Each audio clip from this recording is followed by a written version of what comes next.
कहते हैं कि सवेरा अपने आप में एक नई उमंग होता है जो अंधेरे को चीरकर नई खुशियों की नई बहार लेकर आता है। चाहे कितनी भी उदास और भारी रातें क्यों ना हों, लेकिन सूरज अपनी रोशनी से समा बदल देता है। नमस्कार, मैं हूं शहला निगार और आप देख रहे हैं हमारे ये विशेष सेगमेंट नया सवेरा। नया सवेरा में आज हम बात करेंगे कई महत्वपूर्ण खबरों की। बात करेंगे प्रधानमंत्री नरेंद्र मोदी के बिहार दौरे की और उसकी महत्ता बताएंगे।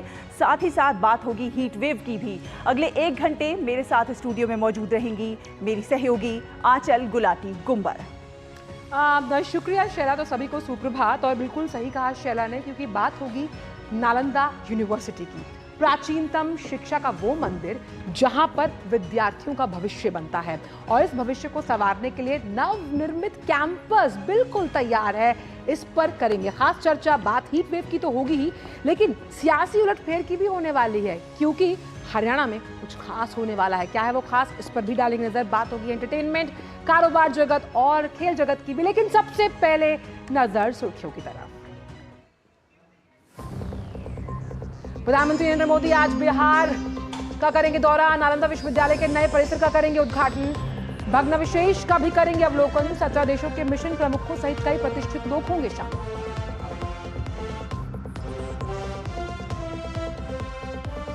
देश में लागू हो गया नया डाक कानून। जीवन को आसान बनाने के लिए समाज के अंतिम व्यक्ति तक पहुंचेगा सरकारी योजनाओं का लाभ।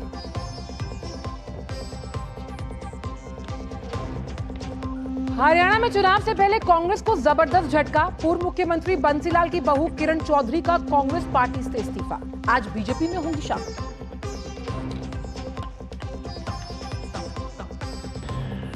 शराब घोटाले में आरोपी दिल्ली के मुख्यमंत्री अरविंद केजरीवाल की न्यायिक हिरासत का आज आखिरी दिन। राउज एवेन्यू कोर्ट में होगी सुनवाई। भीषण गर्मी और लू झेल रहे उत्तर भारत में आज भी रहेगी हीट वेव की मार।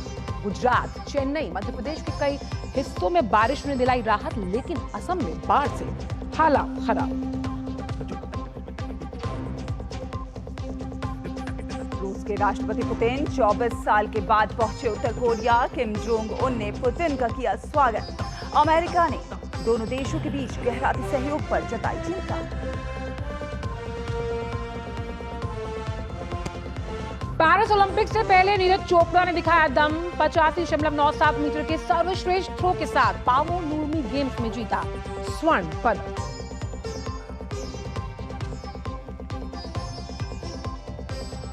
आईसीसी टी20 विश्व कप में आज से शुरू होगा सुपर 8 का रोमांच। पहले मुकाबले में आज मेजबान अमेरिका के सामने दक्षिण अफ्रीका की चुनौती।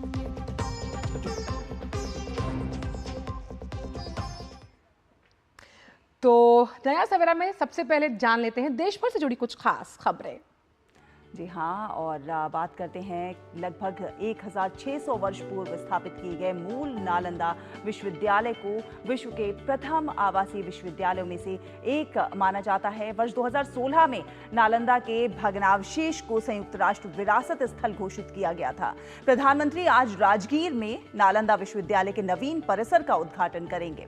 इस उद्घाटन समारोह में 17 देशों के मिशन प्रमुखों सहित कई प्रतिष्ठित गण शामिल होंगे।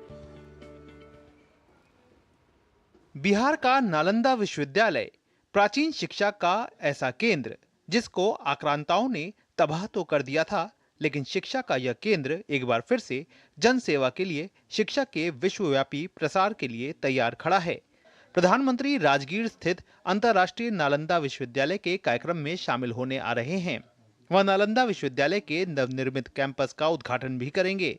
प्रधानमंत्री नालंदा विश्वविद्यालय के नेट जीरो परिसर का शुभारंभ करने वाले हैं, जो 455 एकड़ में 1749 करोड़ की लागत से बनकर तैयार हुआ है। ये सौर संयंत्र, घरेलू और पेयजल शोधन संयंत्र, अपशिष्ट जल के पुनः उपयोग के लिए जल पुनर्चक्रण संयंत्र, 100 एकड़ जल निकाय और कई अन्य पर्यावरण अनुकूल सुविधाओं के साथ आत्मनिर्भर रूप से कार्य करता है। इसके अलावा प्रधानमंत्री नालंदा विश्वविद्यालय परिसर में पौधारोपण भी करेंगे। मैं समझता हूँ कि बड़ा एक अनूठा दिन है, ये एक बड़ा ही सौभाग्यशाली दिन है। विश्व गुरु बनाने वाले जो हमारा एक प्राचीन नालंदा विश्वविद्यालय था, उसका जो एक नवीनीकरण जो एक प्रकार से किया गया, क्योंकि वो विध्वस्त होने के बाद बड़े अंतराल तक वो बंद रहा, वो शिक्षण नहीं हुआ, संभव नहीं हुआ। वो सारा विश्वविद्यालय जो नालंदा था, जो स्वप्न था, वो हमारे लिए अब साकार हो रहा है। इसमें बहुत बड़े योगदान है, उसमें हमारे माननीय प्रधानमंत्री जी का विजन है, उनका एक गहरी सोच है। विश्वविद्यालय के परिसर में 40 कक्षाओं वाले 2 शैक्षणिक ब्लॉक हैं, जिनकी कुल बैठने की क्षमता 1900 है। इसमें 300 सीटों की क्षमता वाले 2 सभागार हैं। इसमें लगभग 550 छात्रों की क्षमता वाला एक छात्रावास भी है। इसमें अंतर्राष्ट्रीय केंद्र, 2000 व्यक्तियों तक की क्षमता वाला एम्फी थिएटर, फैकल्टी क्लब और खेल परिसर सहित कई अन्य सुविधाएं भी हैं। नालंदा विश्वविद्यालय की परिकल्पना भारत और पूर्वी एशिया शिखर सम्मेलन देशों के बीच एक संयुक्त सहयोग के रूप में की गई है। इस उद्घाटन समारोह में 17 देशों के मिशन प्रमुखों सहित कई प्रतिष्ठित गण भी शामिल होंगे। नालंदा विश्वविद्यालय में अध्ययन कर रहे कई देशों के छात्र छात्राएं भी इस अवसर पर उपस्थित रहेंगे।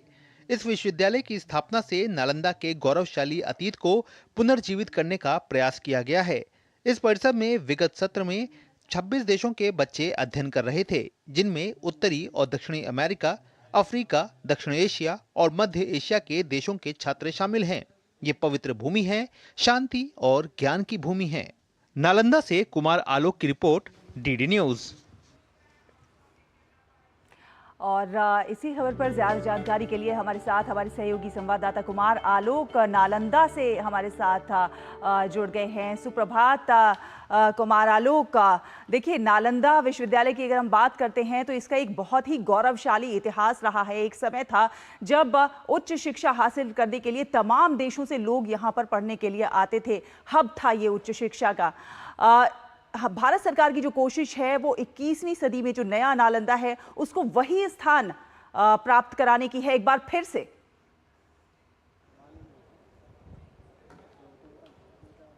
बिल्कुल सही कहा आपने। अगर हम इतिहास की बात करें तो नालंदा विश्वविद्यालय की जो पहचान थी पूरे विश्व में, आप हार्वर्ड की बात करते हैं, आप टेक्सास यूनिवर्सिटी की बात करते हैं, लेकिन जो नालंदा विश्वविद्यालय आज से 1600 वर्ष पहले जो इसका गौरव था, और उस गौरव को जिस तरीके से खंडित किया गया, खासकर आक्रांताओं के द्वारा, चाहे वो बख्तियार खिलजी हो, चाहे और कोई भी हो, जिन्होंने इस पौराणिक विश्वविद्यालय के अस्तित्व को खत्म करने की कोशिश की।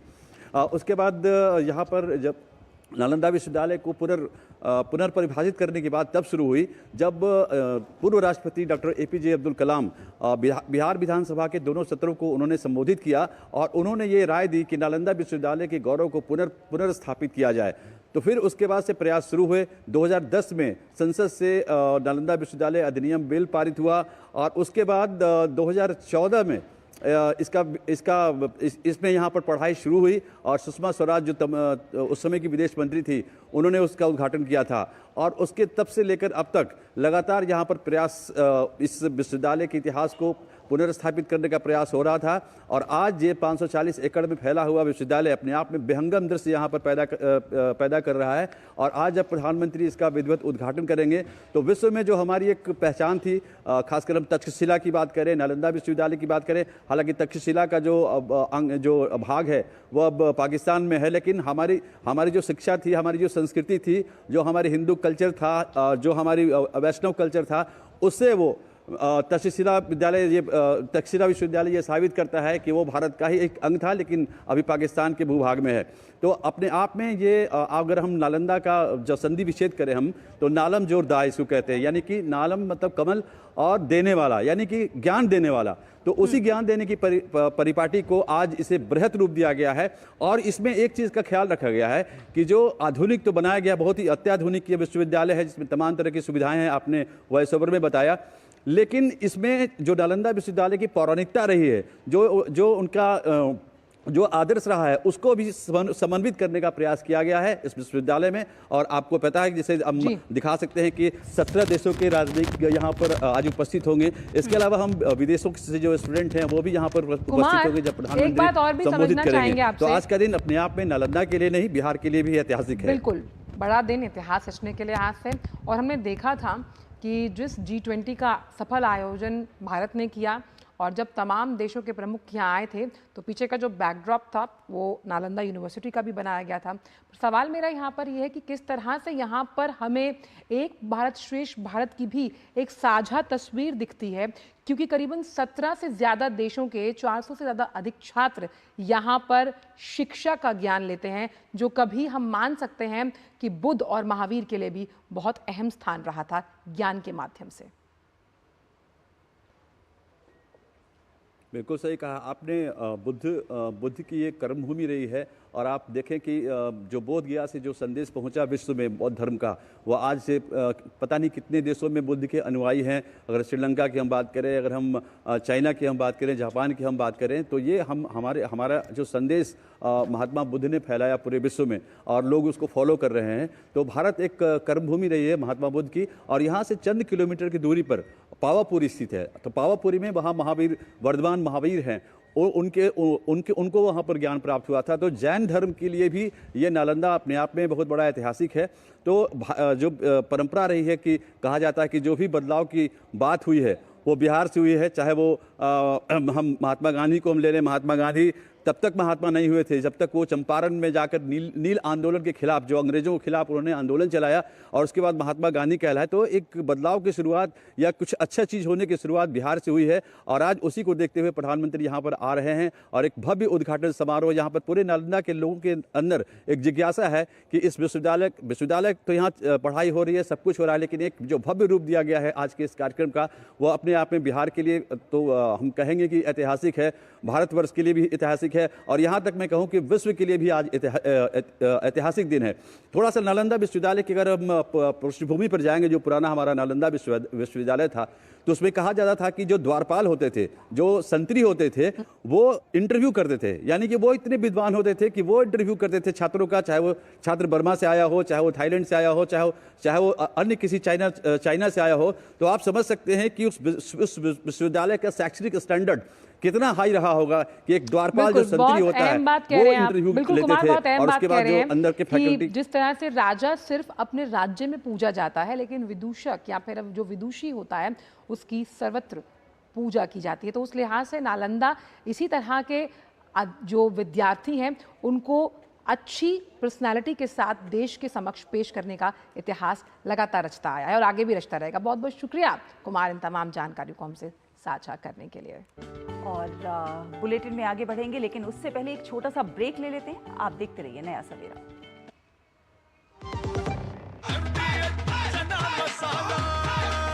अब छोलिया हो या लोबिया, सफेद चने या काले चने, सब कुछ मजेदार बने। Curiosity can take you to some out of the world places. Took me to the moon today. Curious about this place? Scan this QR code before I take it off with my Seat tires. Seat, crafted for the curious. बात जब पीढ़ियों के लिए बनने वाले घर की हो तो जिम्मेदारी बड़ी हो जाती है। गैलेंट समझता है ये जिम्मेदारी। अब डबल एम रिब्स के साथ गैलेंट एडवांस TMT रीबार, निर्माण का रियल हीरो। घुटना, कंधा या कमर, चाहे जैसा हो दर्द, डॉक्टर ऑर्थो आपको देता है दर्द से पूरी आजादी। ये कोई टेम्पररी पेन किलर नहीं, आयुर्वेदिक औषधि है। ब्रेक के बाद स्वागत है आपका। आप देख रहे हैं नया सवेरा और आइए अब खबरों के कारवां को बढ़ाते हैं आगे। प्रधानमंत्री नरेंद्र मोदी ने अपने संसदीय क्षेत्र वाराणसी में कल डॉक्टर संपूर्णानंद स्पोर्ट्स स्टेडियम और स्पोर्ट्स कॉम्प्लेक्स के निर्माण कार्यों का निरीक्षण किया। इस दौरान उत्तर प्रदेश के मुख्यमंत्री योगी आदित्यनाथ भी उनके साथ मौजूद रहे। इस बीच प्रधानमंत्री ने स्टेडियम और स्पोर्ट्स कॉम्प्लेक्स की तैयारियों की जानकारी भी ली।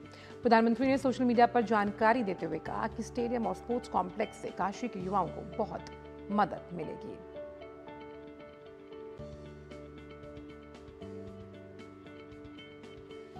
और जो स्टेडियम के निर्माण कार्य का निरीक्षण जब प्रधानमंत्री ने किया तो साफ तौर पर इस तरह के स्टेडियम के बनने से जो वहाँ के युवा हैं काशी के, खास तौर पर जब हम आगे बढ़ो और खेलोगे तो खिलोगे की बात करते हैं, उस लिहाज से ये स्टेडियम वरदान साबित होने वाला है, जिसके निर्माण कार्य का जो निरीक्षण है उसका जायजा प्रधानमंत्री ने लिया। आप देख सकते हैं अलग अलग तरह के खेलों के लिए यहाँ पर सुविधाएं मौजूद हैं।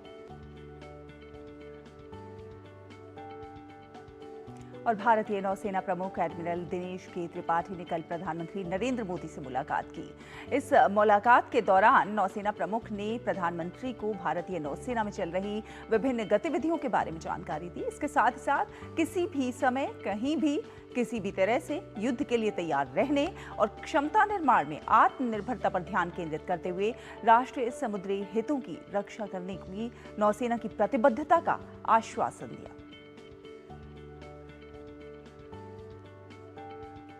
और अब बात एक नए कानून की। देश में नया डाकघर कानून लागू हो गया। डाकघर अधिनियम 2023 ने भारतीय डाक अधिनियम 1898 का स्थान लिया है। इसका मकसद नागरिक केंद्रित सेवाओं और सरकारी योजनाओं के लाभों को अंतिम छोर तक पहुंचाने के लिए एक सरल विधायी ढांचा तैयार करने के साथ ही जीवन को आसान बनाना है। नए कानून में डाकघर को पहले दिए गए पत्रों को इकट्ठा करने, संसाधित करने और वितरित करने का जो विशेष अधिकार था उसे बंद कर दिया गया। अधिकतम शासन और न्यूनतम सरकार के लक्ष्य को बढ़ावा देने के लिए नए कानून में कोई दंडात्मक प्रावधान नहीं है। अधिनियम में यह भी कहा गया कि डाक सेवा महानिदेशक को भारतीय डाक का प्रमुख नियुक्त किया जाएगा। उनके पास सेवाओं के शुल्क और डाक टिकटों की आपूर्ति सहित विभिन्न मामलों पर नियम बनाने की शक्तियां होंगी। संसद ने पिछले साल दिसंबर में डाकघर विधेयक 2023 जो था उसे पारित किया था।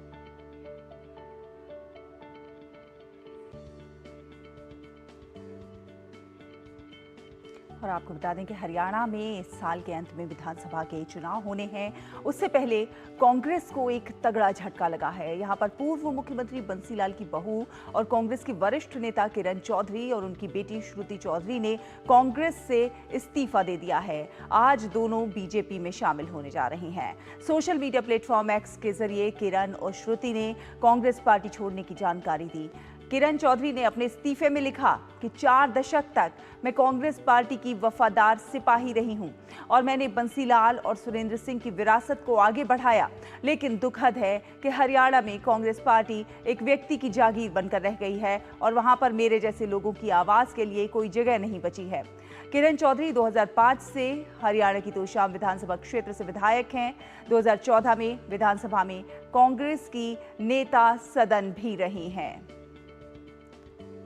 और इसी खबर पर ज्यादा जानकारी के साथ चंडीगढ़ से हमारी सहयोगी आकांक्षा सक्सेना हमारे साथ जुड़ गई हैं। आकांक्षा, एक तगड़ा झटका कांग्रेस को कह सकते हैं।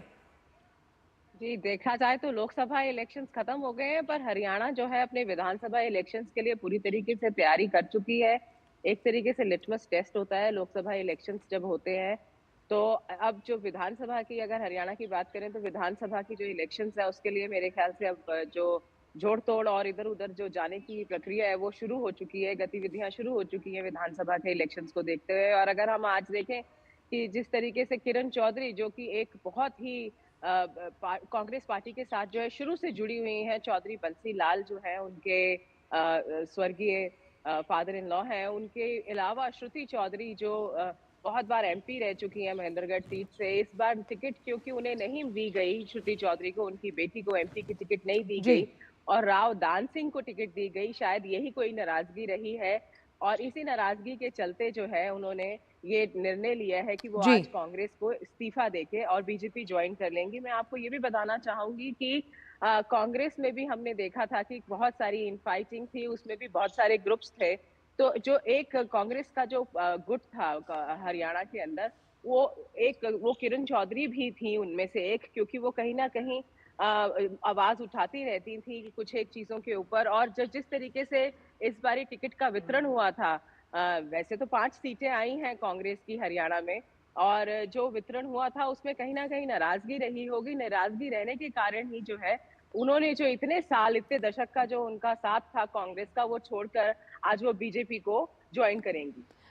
आकांक्षा, लेकिन जिस एक व्यक्ति की जागीर का जिक्र अपने इस्तीफे में किरण कर रही हैं, क्या कहीं ना कहीं इशारा हुड्डा परिवार पे तो नहीं? क्योंकि हम जानते हैं कि भजनलाल परिवार के बाद अब बंसीलाल के परिवार का भी रिश्ता जुड़ने जा रहा है बीजेपी के साथ।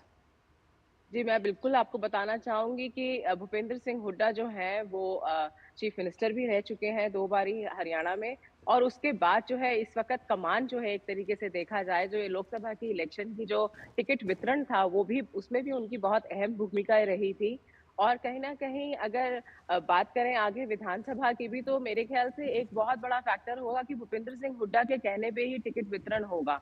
तो जो इतने बड़े शीर्ष नेता हैं हरियाणा के कांग्रेस के, कुछ थोड़ी बहुत जो है अनबन होती है, अनबन के कारण ही मुझे लगता है कि इस तरीके की जो प्रतिक्रिया आई है, और उन्होंने ये निर्णय लिया है कि वो कांग्रेस को छोड़कर और बीजेपी को जाएंगे। उन्होंने अपने मैसेज में भी लिखा कि मुझे अपने कार्यकर्ताओं को और अपने लोगों को जो है एक रिप्रेजेंटेशन देनी है, और मैं नहीं समझती कि कांग्रेस में मैं ये रिप्रेजेंटेशन अच्छे से दे पाऊंगी, इसलिए मैं कांग्रेस को छोड़ना चाहती हूँ। और ये जो टिकट वितरण होता है वो तो आपको पता ही है कि उसमें नाराजगी भी होती है, और हमेशा जो है ये नहीं होता कि हर एक आदमी को खुश रखा जाए। इस तरीके की जो नीति थी इस बारी की जो नीति थी कांग्रेस की, उसमें क्योंकि श्रुति चौधरी पिछली बार हार गई थी, इस वजह से कहीं ना कहीं उनको टिकट नहीं मिली थी। और जो राव दान सिंह है जिन्हें टिकट मिली थी कांग्रेस से, वो कहा जाता है कि वो बहुत करीबी हैं भूपेंद्र सिंह हुड्डा के। तो टिकट वितरण जो है, और एक आपकी जो साख है पार्टी के अंदर अगर वो कम होती है या आपको उतना वेटेज नहीं मिलता है, तो कहीं ना कहीं आपको अच्छा नहीं लगता, बुरा नहीं लगता, और आप अपना जो है कार्यशैली और अपने कार्यक्षेत्र को चेंज करने की कोशिश करते हैं। बिल्कुल, और टिकट वितरण जब भी होता है तो कहीं खुशी कहीं गम होता है। और बंसीलाल वो चीफ मिनिस्टर रहे हैं हरियाणा के जिन्होंने शराबबंदी की थी। खैर, बहुत बहुत शुक्रिया आकांक्षा इन तमाम जानकारियों को हमसे साझा करने के लिए। फिलहाल एक और छोटा सा ब्रेक, जल्द हाजिर होंगे कुछ और खबरों के साथ। देखते रहिए नया सवेरा। जीरा से प्यास बुझाएं, डाइजेशन के लिए मस्त, शरीर में नमक पानी का बैलेंस बनाए।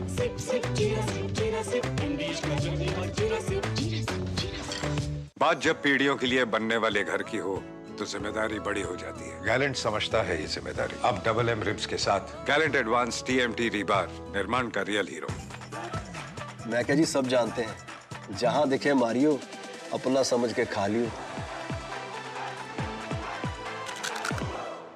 स्वाद से सबको दीवाना कर दे, दीवाना कर दे। पता का चाय, गजब का स्वाद। Here gravity and physics don't call the shots, and sound travels slower than you. This is a different kind of place. That's why we're looking for different kind of people, for whom excellence is not a job, but a way of being, be it in the sky or on the ground. We are looking for an invincible team of invincible people. People who are a cut above. Join the Indian Air Force to be a cut above. Break के बाद स्वागत है आपका, नया सवेरा देख रहे हैं आप। और अब खबरों में बात करते हैं उत्तरी सिक्किम को लेकर, जहां पिछले सप्ताह से फंसे 1200 से अधिक पर्यटकों को निकालने का काम सोमवार से जारी है। नागरिक प्रशासन द्वारा चलाए जा रहे राहत कार्यों में तीव्रता लाने के लिए त्रिशक्ति कोर के जवान भी बड़े पैमाने पर मदद कर रहे हैं। बड़ी संख्या में भूस्खलन के कारण पर्यटकों को पैदल और वाहनों के जरिए सुचारू संपर्क वाली जगहों पर ले जाया जा रहा है।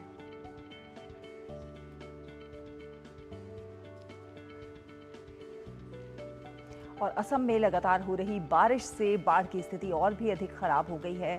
ताज़ा जानकारी के अनुसार 15 जिलों के 470 गांव बाढ़ से जूझ रहे हैं, जिससे लगभग 1,60,000 लोग प्रभावित हुए हैं। सबसे ज़्यादा प्रभावित जिला जो है वो करीमगंज है, जहां पर लगभग 1,52,000 लोग प्रभावित हैं। हैलाकांडी जिले में बाढ़ में एक व्यक्ति की जान चली गई, जिससे राज्य में इस साल बाढ़ के दौरान मरने वालों की संख्या 26 हो गई है। कानपुर में कोपेली नदी खतरे के निशान से ऊपर बह रही है, जबकि बारिश के कारण कई अन्य नदियों का स्तर भी बढ़ रहा है। बाढ़ प्रभावित इलाकों में राहत शिविरों की संख्या बढ़ाकर 43 कर दी गई है, जहां 5,000 से ज्यादा लोग शरण लिए हुए हैं।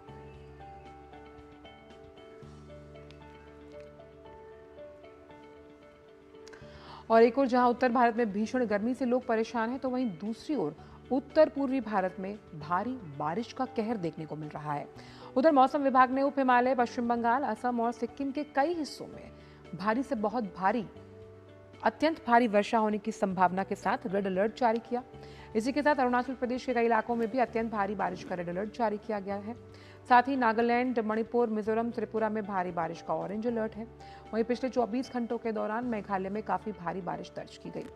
इसी के साथ मंगलवार 19 जून को तमिलनाडु के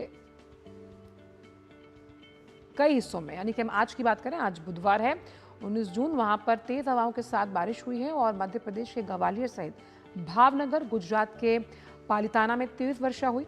वहीं तमिलनाडु और उड़ीसा के कई हिस्सों में बारिश देखने को मिली है।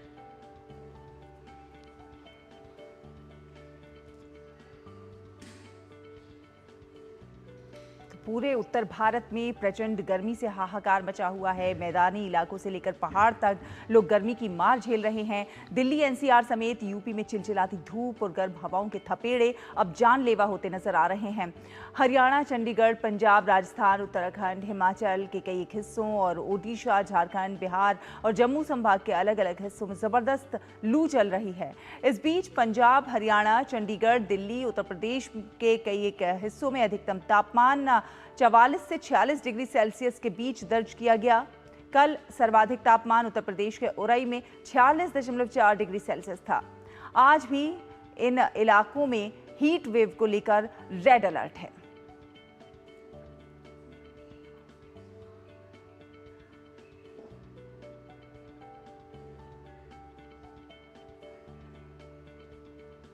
और मौसम के मिजाज पर बात करने के लिए हमारे साथ हमारे 3 संवाददाता अलग अलग राज्यों से जुड़ गए हैं।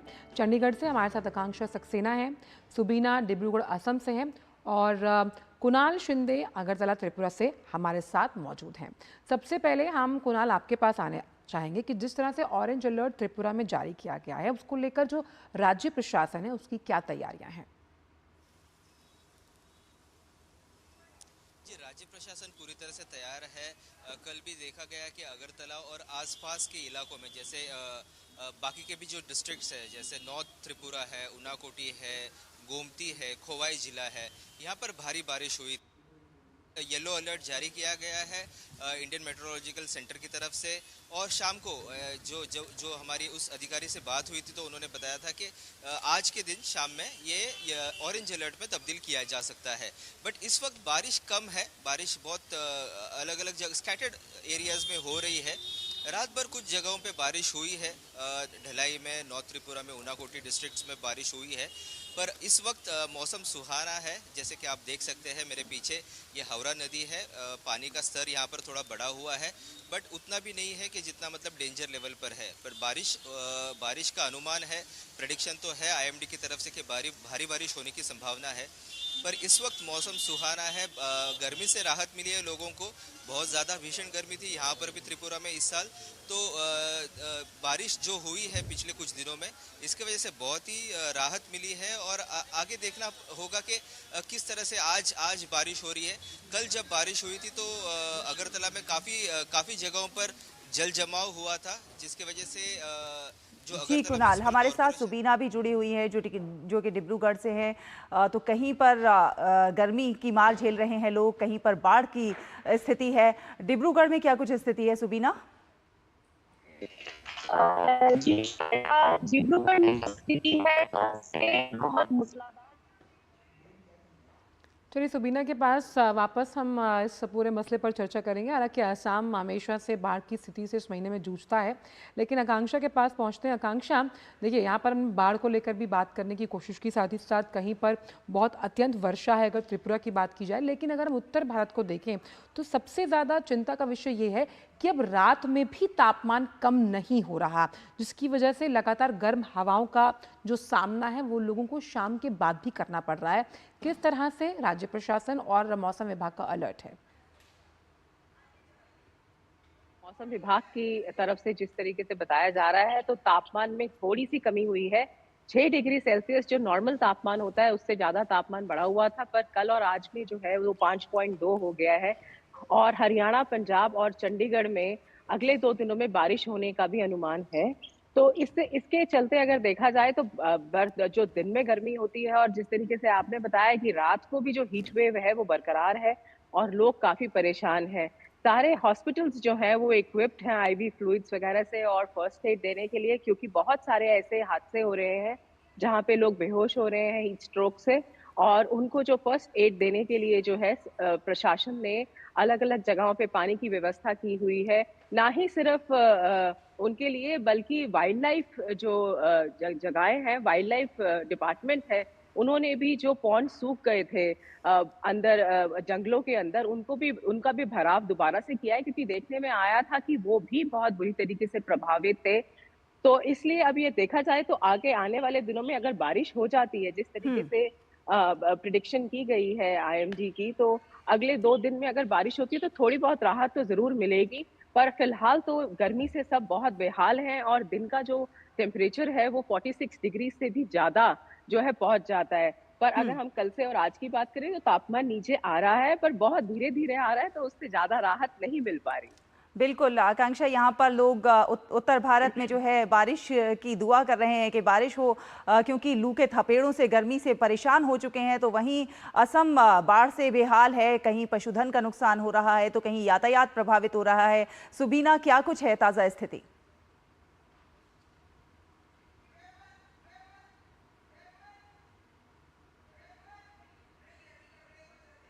चलिए इन सबसे दोबारा बात करेंगे और जानेंगे कि किस तरह से मौसम का मिजाज अलग अलग राज्यों में अलग अलग तरह से है। लेकिन वक्त एक छोटे से ब्रेक का है।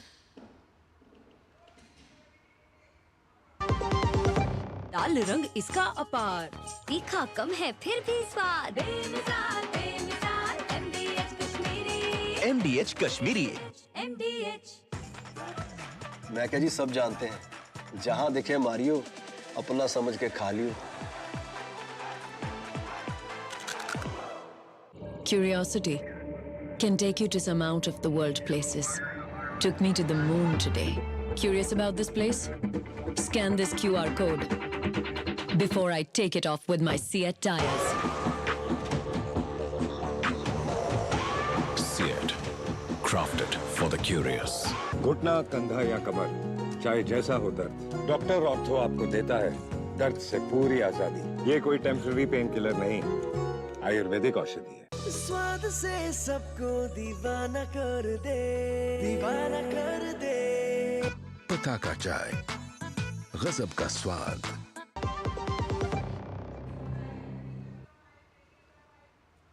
ब्रेक के बाद स्वागत है आप सभी का। आप देख रहे हैं नया सवेरा और नए सवेरे में हम बात कर रहे हैं कि किस प्रकार गर्मी ने लोगों को परेशान कर रखा है। उत्तर भारत गर्मी से जूझ रहा है, तो कई एक इलाके ऐसे हैं जहां पर जो है बाढ़ और भारी बारिश का कहर है। तो तमाम मौसम की इस स्थिति पर हम अलग अलग जगहों से हमारे संवाददाता जुड़े हुए हैं, उनसे बात कर रहे हैं।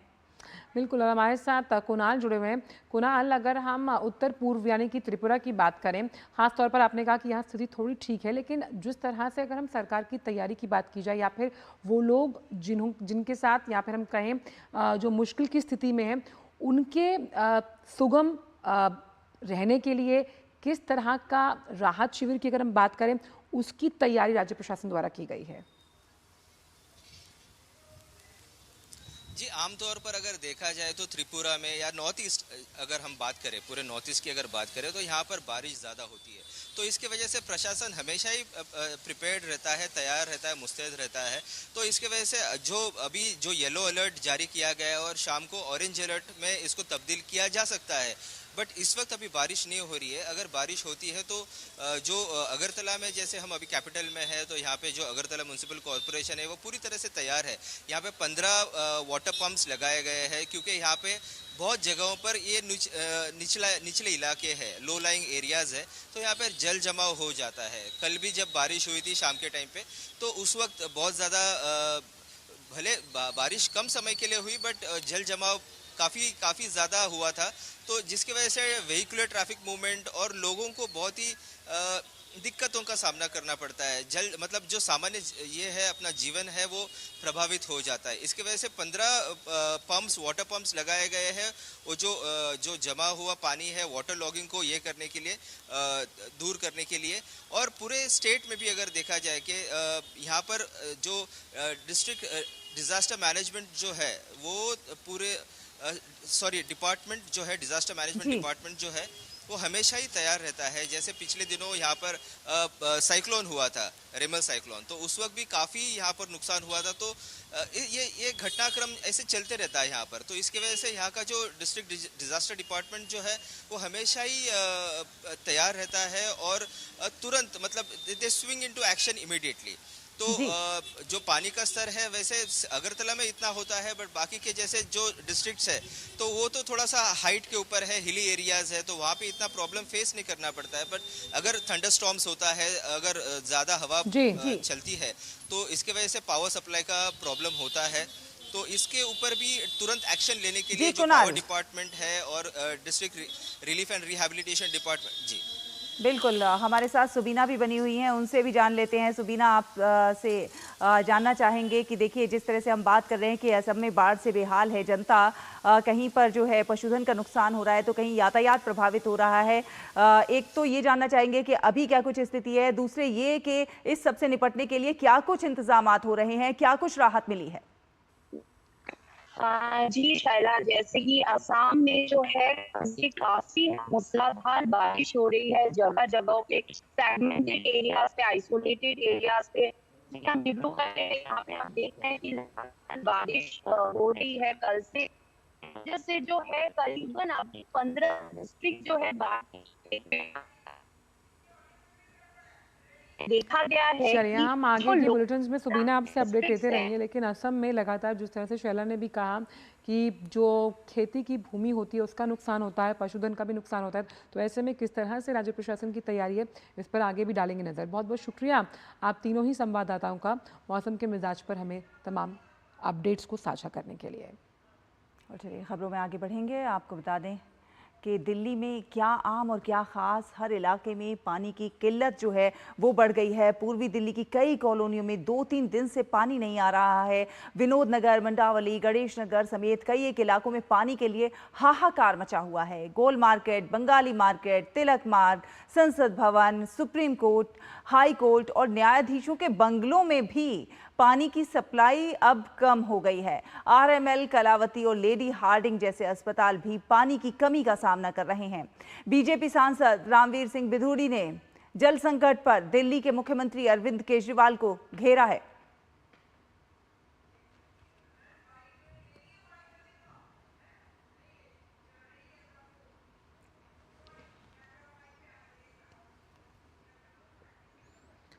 और हमारी संवाददाता सुवेश दिल्ली पानी संकट पर और ज़्यादा जानकारी के साथ जुड़ गई हैं। सुवेश, अभी रविवार को भी हम इसी बात पर चर्चा कर रहे थे और लगातार ये बात सामने आ रही थी कि विरोध प्रदर्शन तो बीजेपी कर ही रही थी, लेकिन कोई स्थायी समाधान दिल्ली सरकार इस बड़े संकट का निकालती हुई नज़र नहीं आ रही है, क्योंकि क्या जज और क्या जो जल मंत्री आतिशी हैं उनके घर तो खुद टैंकर से पानी आता है।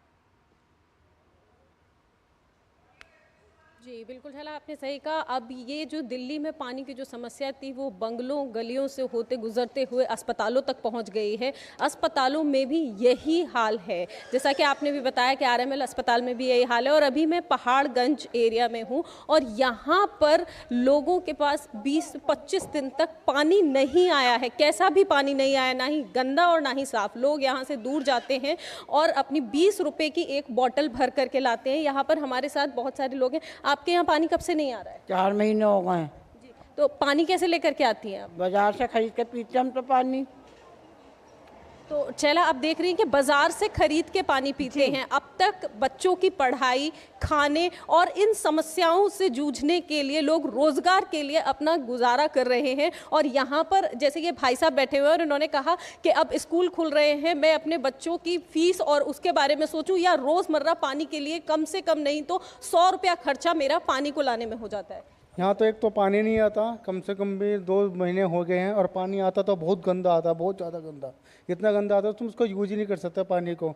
और ये दिल्ली जल बोर्ड वाले को सुनवाई नहीं होती, कुछ भी काम नहीं हो रहा, कुछ भी जिसे कहते हैं अच्छा बुरा कोई किसी के बारे में नहीं सोचता। इतने बुजुर्ग आदमी बाहर से पानी भर भर के ला रहे हैं, खरीद के ला रहे हैं, लेकिन कोई समस्या का हल नहीं निकल रहा, कुछ भी नहीं हो पा रहा है यहाँ पर। ये दिल्ली जल बोर्ड वाले बिल्कुल भी नहीं सुन रहे, बिल्कुल भी जिसे कहते हैं। एकदम इतना गंदा पानी से समस्या हो रही है। सारी पब्लिक, बेचारा बुजुर्ग, बच्चे, छोटे बच्चे बर्तन ले के बाहर तक पानी भर के। टैंकर आता है आपके यहाँ? यहाँ नहीं आता टैंकर वैंकर, कोई नहीं आता मैम यहाँ पर। यहाँ कोई पैसे देगा तो तब टैंकर आएगा।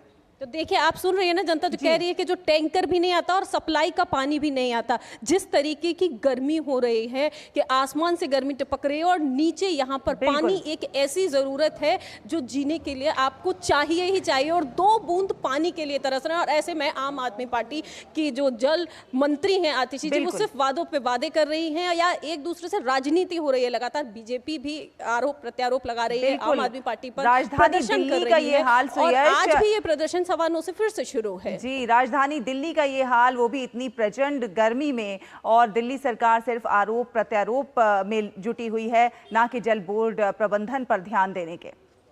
बिल्कुल, और इस पर आगे भी आपसे जो बुलेटिन्स रहेंगे सुरेश, उस पर हम अपडेट्स लेते रहेंगे। लेकिन फिलहाल बहुत बहुत शुक्रिया इन तमाम जानकारियों को हमसे साझा करने के लिए। और अब बात पूर्व अमेरिकी सदन अध्यक्ष नैन्सी पेलोसी की, और अमेरिकी कांग्रेस का जो एक प्रतिनिधि मंडल है वो तिब्बती आध्यात्मिक नेता दलाई लामा से उनके आवास पर मुलाकात के लिए मंदिर परिसर में पहुंचा। इसके साथ ही बड़ी संख्या में दलाई लामा के शिष्य मंदिर पहुंचे। धर्मशाला में हुई ये मुलाकात कई मायनों में खास बताई जा रही है। तिब्बती धर्मगुरु हैं दलाई लामा, और ख़ास तौर पे जो बौद्ध प्रशिक्षु होते हैं उनके बीच उनकी लोकप्रियता और उन्हें गुरु के तौर पर जाना जाता है। शांति के दूत के रूप में दलाई लामा प्रचलित हैं अपनी शिक्षाओं के प्रसार और प्रचार के लिए। फिलहाल एक छोटा सा ब्रेक के उस पार खबरों का सफर जारी है। देखते रहिए नया सवेरा। बढ़िया है, प्राकृतिक हल्दी, मिर्ची, धनिया। नहीं, मिर्ची, धनिया, हल्दी, MDH। Curiosity can take you to some out of the world places. Took me to the moon today. Curious about this place? Scan this QR code before I take it off with my Seat tires. Seat, crafted for the curious. बात जब पीढ़ियों के लिए बनने वाले घर की हो तो जिम्मेदारी बड़ी हो जाती है। गैलेंट समझता है ये जिम्मेदारी। अब डबल M रिब्स के साथ गैलेंट एडवांस TMT रीबार, निर्माण का रियल हीरो। ब्रेक के बाद स्वागत है आपका। आप देख रहे हैं नया सवेरा, और नया सवेरा में अब बारी है अखबारों की सुर्खियां जानने की।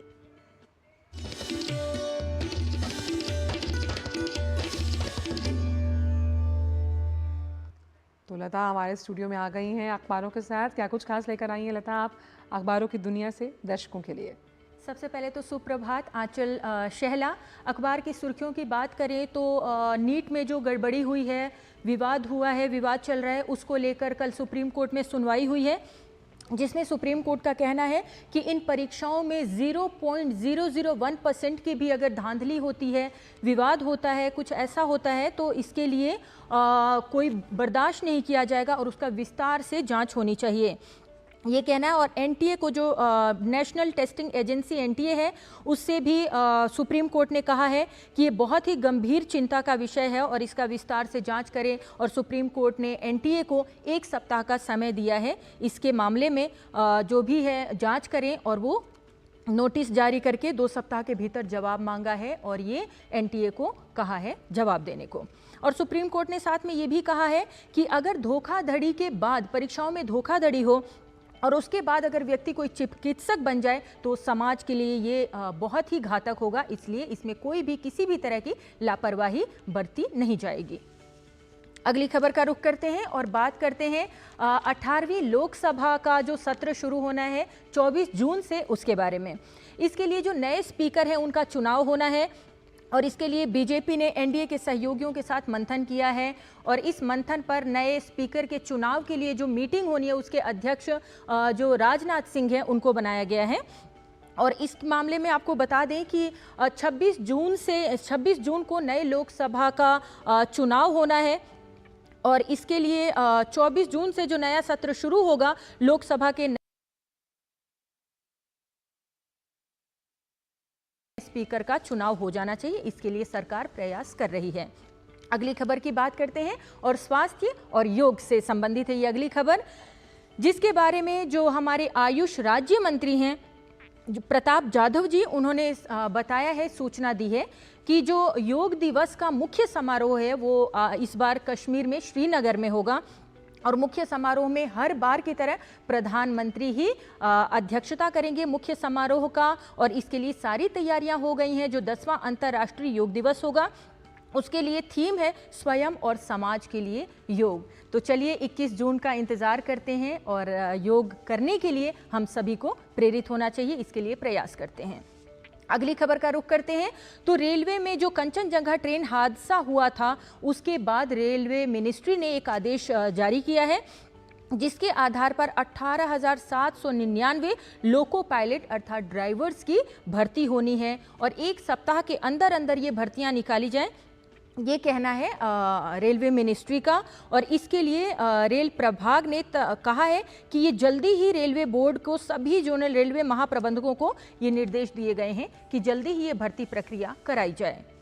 अगली खबर की रुख करते हैं और जो संघ प्रमुख हैं उनकी बात करते हैं। संघ प्रमुख का कहना है कि 2025 को संघ अपना शताब्दी वर्ष मनाने वाला है और ये बहुत ही अहम है। उससे पहले पहले संघ का विस्तार करना उनका एक लक्ष्य है और इसके लिए उन्होंने कहा है कि संघ जितना हो सके सभी गांव घरों तक पहुंचे और इसका विस्तार हो। दरअसल स्वयं सेवक संघ जो प्रमुख हैं हमारे मोहन भागवत, वो बोकारो में संघ के प्रशिक्षण कार्यक्रम को संबोधित कर रहे थे कार्यक्रम को, और इस दौरान इन्होंने ये बात कही। चलिए अगली खबर की रुख करते हैं और थाईलैंड में समलैंगिक विवाह को कानूनी मान्यता मिल गई है और इस तरह से ये एशिया का तीसरा देश होगा जिसमें ये मान्यता दी गई है। तो ये थी आज के समाचार पत्रों की प्रमुख खबरें। बिल्कुल, बहुत बहुत शुक्रिया लता इन तमाम खबरों को हम तक समेट कर लाने के लिए। और आइए अब बात करते हैं क्योंकि वक्त हो चला है योग का।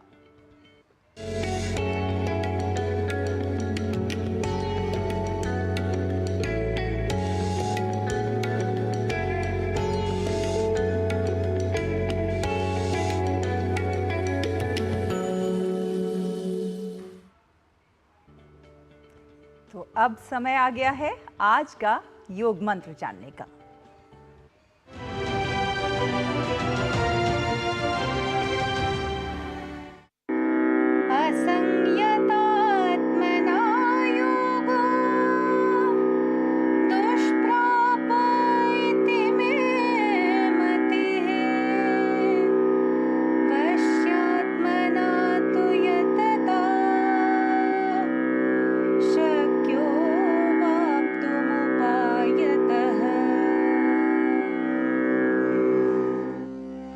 जिसका मन निरंकुश है उसके लिए योग प्राप्त करना कठिन है, परंतु जिन्होंने मन को वश में करना सीख लिया है और जो उचित साधनों से यत्न पूर्वक प्रयत्न करते हैं वे योग में सिद्धि प्राप्त कर सकते हैं।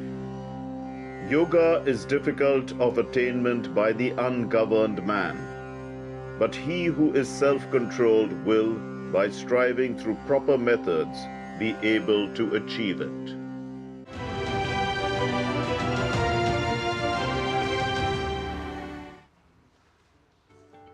तो करे योग, रहे निरोग। देखते हैं आज का योग सूत्र क्या है।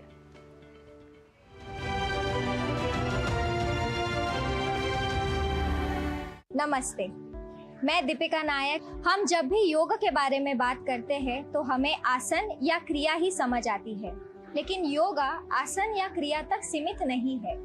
योगा एक जीवन को जीने का तरीका है, एक कला है।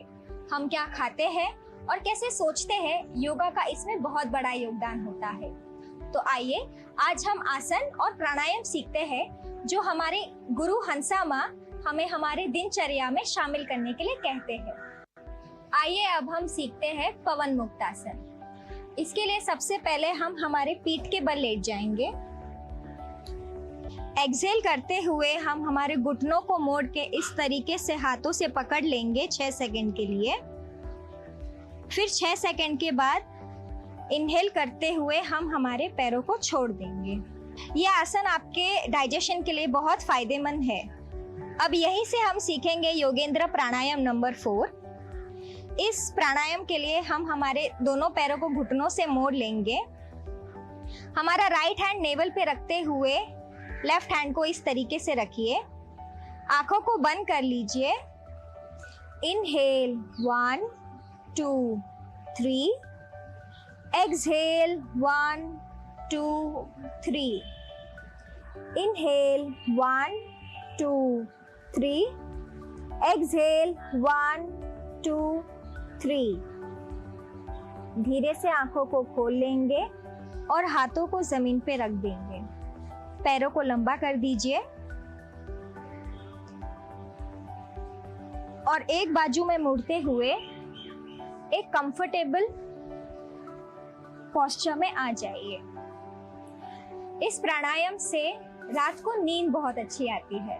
आसन और प्राणायाम के साथ साथ हमें हमारे दिनचर्या में सात्विक भोजन को भी शामिल करना चाहिए। धन्यवाद।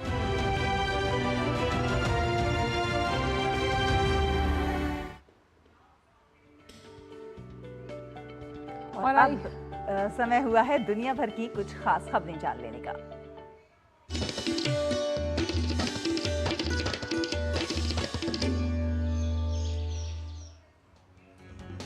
अमेरिका में व्हाइट हाउस ने घोषणा की है कि बाइडेन प्रशासन आने वाले महीनों में कानूनी स्थिति के बिना रह रहे अमेरिकी नागरिकों से के कुछ जीवन साथियों को स्थायी निवास और नागरिकता के लिए आवेदन करने की अनुमति देगा। रूसी राष्ट्रपति व्लादिमीर पुतिन 24 साल बाद उत्तर कोरिया की यात्रा पर पहुंचे। उत्तर कोरिया ने यूक्रेन में उनकी सैन्य कार्रवाई के लिए देश के दृढ़ समर्थन की सराहना की। तो किम जोंग उन ने प्योंगयांग के हवाई अड्डे पर मुलाकात की है रूसी राष्ट्रपति से और अमेरिकी प्रतिबंधों के खिलाफ मिलकर काम करना चाहते हैं ये दोनों देश। तो पुतिन की ये अहम यात्रा जहां पर मुलाकात की है उन्होंने किम जोंग उन से और लगातार कोरियाई प्रायद्वीप में शांति और स्थिरता बनाए रखने के लिए दोनों देश रुचि रखते हैं। वहीं अमेरिका में भीषण गर्मी का कहर जारी। फिनिक्स में पारा 45 डिग्री के पार। वहीं गर्मी के मौसम के शुरुआती हफ्तों में ही शिकागो समेत कई शहरों में गर्मी के रिकॉर्ड बन रहे हैं।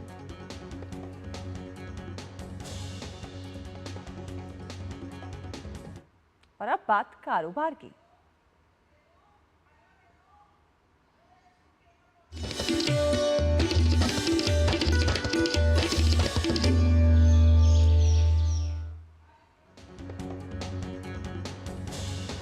आरबीआई इस बात को लेकर काफी आशावादी है कि पहली तिमाही की अगर बात की जाए तो उसमें जीडीपी वृद्धि दर उसके 7.3% रहने का अनुमान है।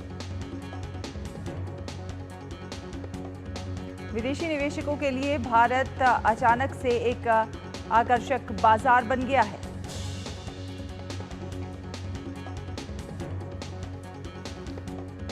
और फिच की रेटिंग्स का अगर जिक्र किया जाए तो फिच रेटिंग्स ने भारत के लिए उसकी आर्थिक वृद्धि के लिए अहम अनुमान दिया है, बढ़ाकर उसको 7.2% किया है। और रेटिंग एजेंसी का ये विश्वास जो है वो लगातार भारतीय अर्थव्यवस्था पर बना हुआ है।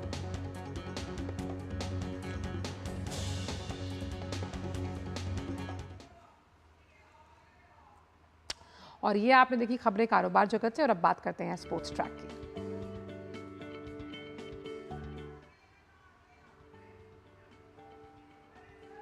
तो स्पोर्ट्स ट्रैक में बात करेंगे हम आईसीसी T20 वर्ल्ड कप को लेकर, जहां 2024 में आज से सुपर 8 के मुकाबले शुरू हो रहे हैं।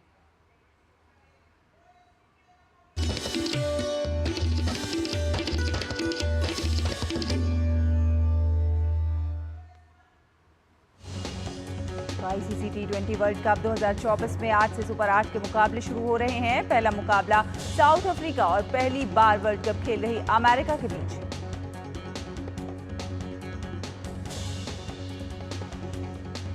इंग्लैंड दौरे पर 7 मैचों की T20 सीरीज खेलने गई भारतीय डेफ क्रिकेट टीम को पहले मैच में हार का मुंह देखना पड़ा।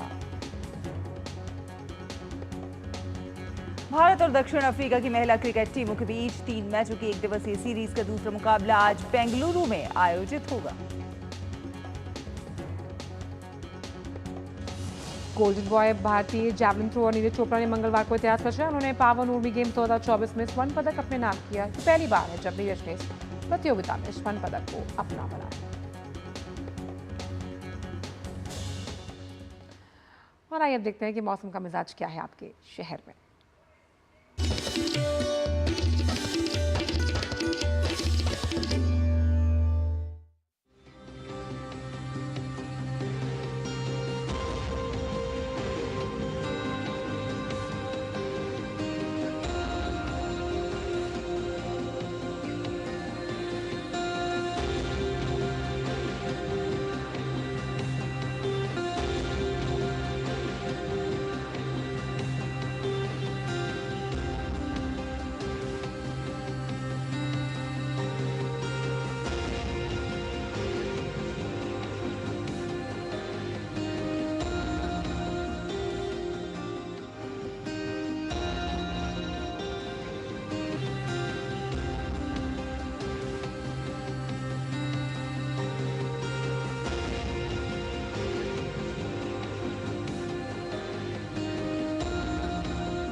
तो इसी के साथ नया सवेरा के आज के इस अंक में बस इतना ही, लेकिन जाने से पहले आपको छोड़ जाते हैं शिमला में आयोजित अंतर्राष्ट्रीय समर फेस्टिवल की कुछ झलकियों के साथ। बिल्कुल, आप इन दृश्यों का उठाइए लुत्फ। हमें दीजिए इजाजत और चाय की चुस्कियों को दीजिए एंजॉय। नमस्कार। नमस्कार।